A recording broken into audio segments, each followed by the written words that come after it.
Fédération régionale des coopératives agricoles de La Réunion, le département de La Réunion et le CIRAD vous présentent Terre d'ici.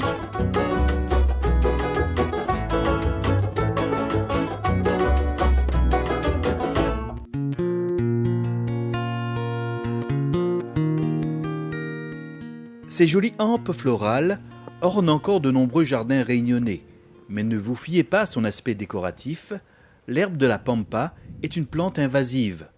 Originaire d'Amérique du Sud, cette graminée n'est plus aujourd'hui en odeur de sainteté. À La Réunion, elle a ainsi colonisé des espaces naturels, comme ici, dans la plaine des Merles, à Grand-Îlette. Rien que dans cette zone, vous allez finir repérer un certain nombre. Oui, 6 ou 7 pieds, oui, dans cette zone-là. Alors, la lutte s'organise. Sous l'impulsion de la direction de l'environnement, l'ONF et ses partenaires ont entrepris une véritable campagne d'éradication de l'espèce indésirable. Une action qui s'inscrit dans un plan national de lutte contre l'herbe de la pampa. Cette espèce est aussi invasive en métropole, en particulier en Camargue et en Bretagne. Et c'est une espèce qui commence à être invasive à La Réunion. Donc dans le cadre de ce plan national de lutte, on a un objectif d'éradication de l'herbe de la pampa à La Réunion des milieux naturels. On espère que c'est encore possible. C'est une herbe, faut l'arracher entièrement parce qu'elle repart. Si on fait que l'arracher, on la laisse, ça peut repartir. On est obligé de tout détruire, le système racinaire. Et là, ici à Salazie, c'est brûlé par rapport au risque de reprise lié aux pluies, etc. Parallèlement à ces actions sur le terrain en pleine nature, les particuliers sont également invités à éliminer cette espèce invasive de leur jardin. Bon, évidemment, c'est basé sur le volontariat. C'est lié à une conscientisation que c'est un problème, que certaines espèces de nos jardins peuvent aller... Donc c'est le cas de l'herbe de la pampa, ça produit des milliers de graines par an. Et donc on propose pour cette année un test d'échanger contre cette herbe de la pampa 5 boîtes couleurs à la place. Voilà.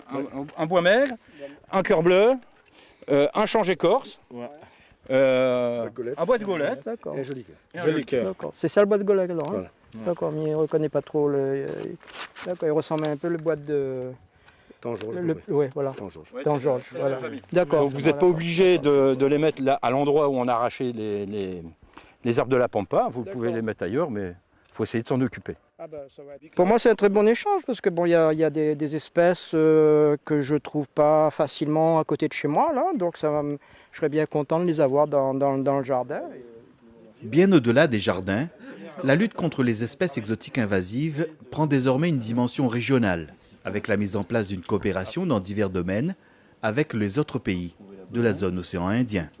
Depuis le 1er janvier, on a travaillé à mettre en place un réseau à l'échelle de la COI pour échanger nos expériences dans ce domaine et déjà alerter une île quand une invasion, une espèce devient envahissante dans une île, prévenir les îles voisines du risque qu'elles peuvent encourir et puis surtout échanger des méthodes, des pratiques pour freiner, lutter contre ces invasions. Donc ça, c'est un programme qui va démarrer cette année et donc on va essayer d'inscrire dans la durée jusqu'en 2020 avec les fonds de coopération territoriale.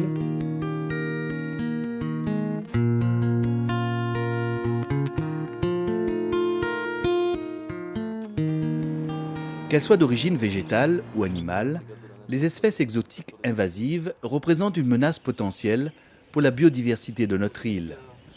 Non loin de la cascade Niagara, Michael Sanchez, chargé de mission de l'association Nature Océan Indien et spécialiste des reptiles, vient de capturer un grand gecko vert de Madagascar. Un jeune individu. Typiquement, voilà ce qu'ils essayent de faire quand on les attrape. Ils tournent sur eux-mêmes. Ils ont la capacité de perdre leur peau. Donc la peau devient assez glissante. Lui, il a été attaqué, on dirait. Et la queue. Relâché voici une vingtaine d'années dans le secteur, ce lézard s'est adapté et prolifère désormais dans divers endroits de l'île. Espèce exotique invasive, il peut menacer à terme l'existence de nos geckos endémiques. C'est une espèce qui vit la journée comme nos reptiles endémiques.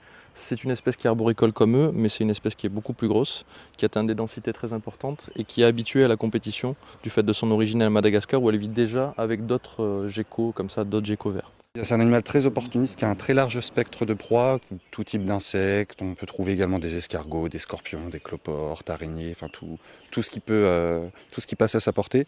Et la donnée importante de ce régime, c'est surtout qu'on trouve jusqu'à 6% des individus qui consomment d'autres espèces de geckos. Savoir repérer et identifier ce reptile de Madagascar reste pour l'heure la meilleure solution pour éviter de le propager dans l'île. Il paraît illusoire de vouloir éradiquer cette espèce puisque la première étude qu'on a lancée a montré qu'il y avait au moins 12 populations sur l'île, dont certaines occupent déjà plusieurs hectares avec des effectifs très importants. Donc éradiquer cette espèce de l'île est aujourd'hui impossible. Ce qu'on sait, c'est que cette espèce elle est très appréciée parce que c'est un très joli lézard vert. Donc les gens le déplacent et créent de nouvelles populations. Donc déjà, on veut enrayer ce phénomène en communiquant énormément avec les gens, donc à travers la presse, à travers également des posters de sensibilisation pour reconnaître les geckos, lesquels sont endémiques et lesquels, comme celui-ci, sont des geckos exotiques, invasifs. Le problème qu'on a, c'est que beaucoup pensent que ce lézard qui vient de Madagascar, en fait, est une espèce locale. Et on se dit, on va le mettre dans son jardin, on va favoriser une espèce locale, alors que non, c'est une espèce invasive.